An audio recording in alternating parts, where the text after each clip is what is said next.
ওনাদের বাসায় আমি সাবলেট হিসেবে ছিলাম। সাবলেট থাকার 6 মাস পরে ওনার সাথে রিলেশন হয়েছে। তার মানে এই না যে তার সাথে তারপর রিলেশন ব্রেকআপ, বুঝেন না কথা, শেষ।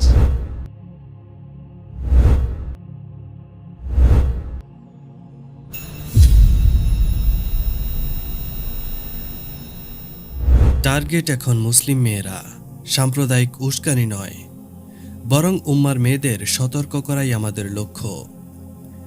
বর্তমান জেনারেশনের মাঝে ফ্রি মিক্সিং বেড়েছে হারাম রিলেশন থেকে শুরু করে জেনা বেবিচার এবং পরকীয়া। এখন এইসব সম্পর্ক কেবল নিজ ধর্মীয় লোকদের মাঝে সীমাবদ্ধ নয়, উদার মন মানসিকতার নামে বর্তমান সময়ে তরুণ প্রজন্ম সম্পর্ক জড়িয়েছে ভিন্ন ধর্মের লোকদের সাথে। মেয়েটির সহপাঠী অমুসলিম, শুরুটা বন্ধুত্ব দিয়ে, ধীরে ধীরে বহুদূর সম্পর্ক গড়ায়।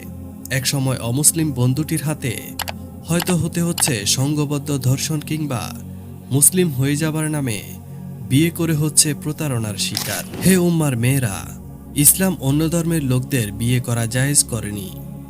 কোনো ছেলে আপনাকে ভালোবেসে দিনে ফিরতে চায়, আপনি ভাবছেন এতে মন্দ কি? একজন মানুষ ইসলামের ছায়াতলে আসবে, কি নির্বোধ বোকা আপনি! বান্দা তার রবের কাছে আসবে, তার জন্য আপনাকেই তাকে বিয়ে করতে হবে কেন?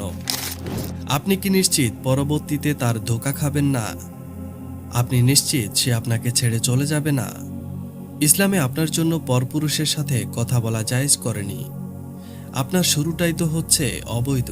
আপনার বন্ধুটির কাছে তার ধর্ম ভালো লাগে না, সে আপনাকে বলে আপনার ধর্ম শ্রেষ্ঠ। যদি সে প্রকৃতপক্ষে ইসলাম গ্রহণ করতেই চায়, তবে তাকে আপনি নয়, বরং অন্য কোনো পুরুষের সাথে কথা বলতে বলুন। আপনার ভার্সিটি কিংবা আপনি যে পরিবেশে বাস করেন, সেখানে অনেক পুরুষ রয়েছে, অনেক আলেম রয়েছে। সে সবাইকে ফেলে কেবল আপনাকেই কেন বেছে নিয়েছে? বুঝে নিন, নিশ্চিত এখানে কোনো ষড়যন্ত্র রয়েছে। তাহলে চলুন বলি সেই ষড়যন্ত্রের কথা।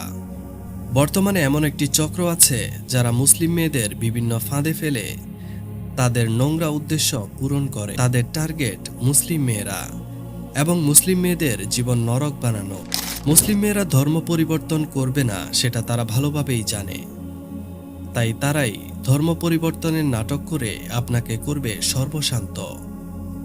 এদের টার্গেট যেমন নিম্ন পরিবারের মেয়েরা কিংবা শ্রমজীবী নারী, তেমন করেই টার্গেটে রয়েছে স্কুল, কলেজ ও ইউনিভার্সিটির মেয়েরা।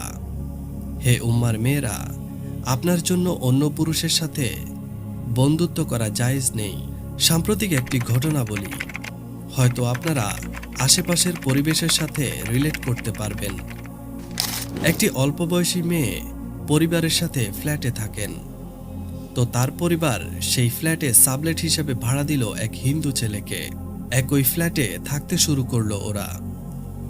সকাল বিকাল দেখা হয়। দিন ছেলেটা মেয়েকে ফুসলাতে আরম্ভ করলো। কিছুদিন চেষ্টা করেই সে সফল। মুসলিম মেয়েটাকে সে সম্পর্কের জন্য রাজি করলো। তারপর যা হবার তাই হলো। 2 বছর ধরে স্বামী স্ত্রীর মতো থাকবার পর ছেলেটি এখন চম্পট, এখন মেয়ের মাথায় হাত। কিছুদিন আগে সে এটিএন বাংলার সাংবাদিকদের কাছে গিয়ে বলল সে ওই বিধর্মী ছেলেটিকে বিয়ে করতে চায়। হাস্যকর ব্যাপার হলো, এই কথা বলার সময়ও মেয়েটা হিজাব ও বোরকা পরিহিতা ছিল। হোক সে মুসলিম কিংবা অমুসলিম, তাই নিজেকে হেফাজত করুন এবং শরীয়তের বিধান মেনে চলুন। এদের বিষয়ে সতর্ক থাকুন এবং অন্যদের সতর্ক করুন।